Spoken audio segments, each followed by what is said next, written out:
Diving into a really dramatic and, let's be honest, pretty brutal chapter from the Book of Jubilees.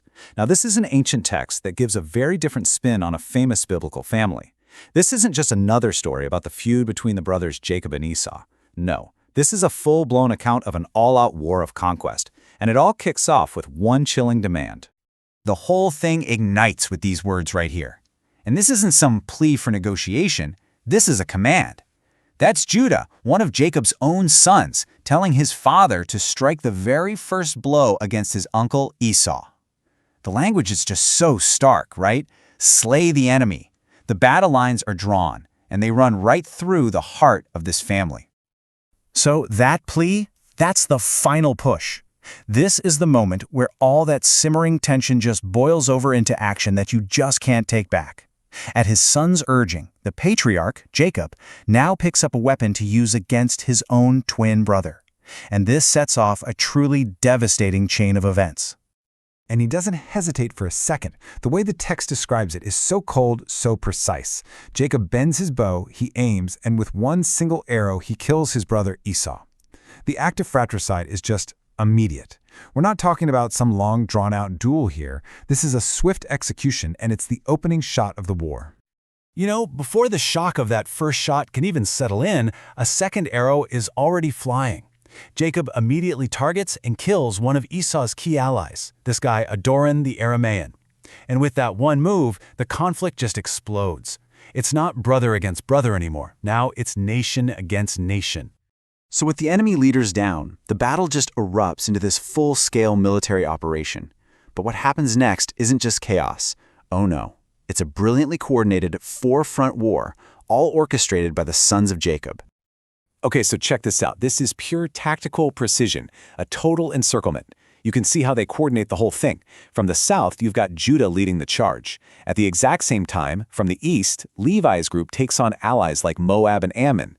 Then from the north, Reuben's forces cut off the Philistines. And finally, closing the trap from the west, you have Simeon's company. They leave them absolutely nowhere to run. And if you want to get a real sense of the intensity here, just look at this number. 400. That's how many stout warriors, as the text calls them, were killed on just the Western Front alone. This was no minor skirmish. This was a massacre, and it was designed to completely break the enemy. The result is a total rout. 600 soldiers just flee in complete chaos. And maybe the most telling detail of all, 4 of Esau's own sons are in that group of runners, leaving their father's body behind on the battlefield. The victory for Jacob's family is just absolute. So the fighting might be over, but the consequences? They're just getting started. The aftermath of this war is going to define the relationship between these two peoples for generations. Because what comes next isn't about fighting anymore. It's all about domination. Having cornered the survivors up in the mountains, Jacob's sons have a pretty critical choice to make. So they turn to their father and they ask him this incredibly direct, really chilling question. Do we make peace, or do we just finish them off for good? Jacob's answer is to make peace. But hold on, this is not the kind of peace you might be thinking of. He imposes what the text calls a yoke of servitude. The sons of Esau aren't forgiven. They're subjugated. They are forced to become servants, paying tribute to Jacob's family. Their defeat on the battlefield is now locked in as permanent political and economic submission. And make no mistake, this wasn't some short-term slap on the wrist. This timeline shows you just how permanent this new world order was supposed to be. The tribute was paid continuously all the way up until Jacob's family moved to Egypt.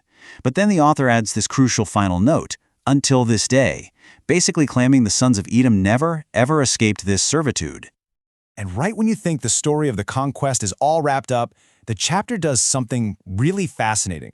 It shifts gears from storytelling to what looks like a dry historical record, just a list of kings.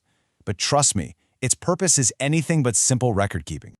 The key here isn't just the list itself, it's the framing. The text goes out of its way to point out that these kings reigned in Edom before any king ruled over Israel. It's a subtle but really powerful political statement. It's kind of like saying, sure, you guys had kings, but that was all just the opening act for us. So as we look at this list of Edomite kings, Bela, Jobab, Asam, all the rest, remember, we're not just reading names from a history book. What we're really reading is the victor's final accounting of a conquered people. By listing their past rulers right after telling the story of their total defeat, the text is cementing the idea that Edom's sovereignty is a thing of the past, now permanently beneath the lineage of Jacob. So you see, this chapter is so much more than just a war story. It's a foundational myth about power, about subjugation, and about destiny. And it leaves us with a really critical question. When a people's identity is forged in a story of such total victory and divine right, how does that shape their view of themselves? And maybe more importantly, their view of everyone else?